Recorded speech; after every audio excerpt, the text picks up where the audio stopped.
going on, everyone? Today we have probably the most craziest story I've ever come across for an UberEats driver.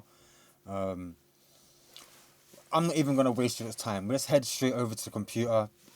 This here is the man in question. I am honestly not too sure how to pronounce his name.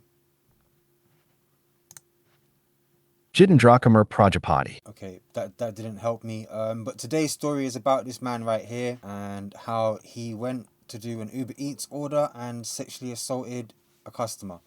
We're not going to mention the second half that's involved in this. The story does have some of their information, as in i.e. what took place. But in general, there's no information about the lady, and this video is not targeting her. I'm making this video with the intention of everyone knowing who this man is. Now, he is currently sitting in jail. I don't think his sentence was right, but we're going to get into that a little bit later down the video, and I feel like he should be sitting in jail for a lot longer. So, yeah. You all can see what's on the screen here. At the moment, I'm still shocked on how I'm supposed to put this out here for everyone, if that makes sense, because it is a harsh story. But I feel like we have to share this information for everyone to see, especially his face, so that people know who he is and what he has done. Now, for anyone else that is thinking you can be like this man, let me just give you a little update on what tends to happen to people in his category when they end up in jail. And it doesn't matter whether you're a foreigner or whether you're British. For example, being here, this man here was a singer in the United Kingdom, and he was doing a 29-year sentence, and he has now previously been murdered in jail for, I think you can understand what. As you can see, it's titled right there on the screen. And all the rest of these people. So just be aware, your life is about to be hell. You're going to be singing nursery theme songs or whatever you want to call it, as in like blah blah black sheep, and that's the decision you made. That's how you're living life, you know. No one's got no remorse for you. So now we got that out of the way, you can see here, this is ITV. This is the Times of India. This story broke India yesterday morning, and I guarantee you everyone has seen this man's face and heard his story. Now, according to the information provided from himself, he's an illegal immigrant working on Uber Eats. He's asking this lady to help him out with some stuff. But let's actually let the story read out, and it can give you the full ins and out of what took. An Uber Eats delivery driver who returned to a customer's address in Boston and raped her after a delivery has been jailed. Jitendra Prajapati, 47, of Castle Square, Wyberton West Road, Boston, appeared before Lincoln Crown Court on March 27. He was sentenced to a 5-year custodial sentence, reduced to 3 years and 8 months after pleading guilty to rape. He was also sentenced concurrently for 18 months for sexual assault and served a deportation order. After jail, that means he will be deported. That's if he survives jail, let's be honest.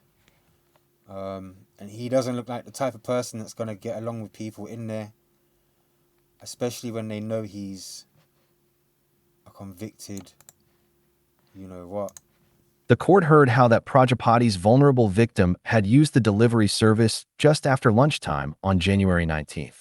He struck up conversation with her, stating that he'd just moved to the area and didn't know anyone, that he needed help getting a visa and help to work. He asked for the victim's Instagram account details, and they swapped phone numbers, playing on the good nature of the victim to be able to keep in touch about helping him with his visa application. He returned to the property at around 5 p.m. the same day, where they engaged in general conversation for a while before things took a sinister turn and he raped his victim.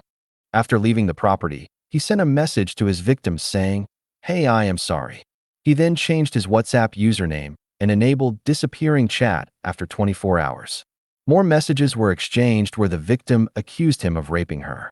His responses were apologetic and begging her not to tell. Thanks to the courage of this young woman, police were notified, and swift investigative work identified the vehicle that he had used to make the initial delivery, which was traced to Prajapati. He was swiftly in custody by around 9 p.m., having been arrested on suspicion of rape and non-fatal strangulation, a charge which was later dropped at court. The detective investigating this case, Detective Constable Jessica McKiernan, said, "Bringing this offender to justice was made possible by the extraordinary courage shown by the victim in coming forward at the earliest opportunity. Her trust in us allowed our officers to begin swift and focused inquiries, which led to the suspect being located within hours. Her bravery has been vital in ensuring he is now held to account. We hope this outcome offers her some sense of reassurance as she moves forward on her own terms. No one should carry this kind of assault alone. Support is available, whether you are in immediate danger, seeking emotional help, or looking for confidential specialist services for yourself or someone you are worried about. If you or anyone you know has been the victim of..." What the hell was he thinking? And it's a good thing that the lady did act instantly. He was in custody by 9 p.m. the same day. That means he's been on remand since the 19th. So what, 3 months, give or take? So that means he would have got a reduced sentence because of that as well. And then the fact that he pled guilty, he got half of his sentence reduced. Which, 18 months. Okay, so he will be deported. And I think a lot of people need to realise that, like, you get arrested the first year in the UK for anything, it's straight deportation. You know? But yeah, this man is a sick person. Who knocks on someone's door and thinks to do that to them? Just so we can be clear for any customers out there, with a driver, including myself, A, you're not supposed to exchange numbers. B, we're not supposed to be in your house, no matter how big of a problem it is. If you need help with an ambulance or something like that, cool, we can make that happen from outside. But we shouldn't really be inside of your personal space. That's a no-go area. I semi-feel like there's like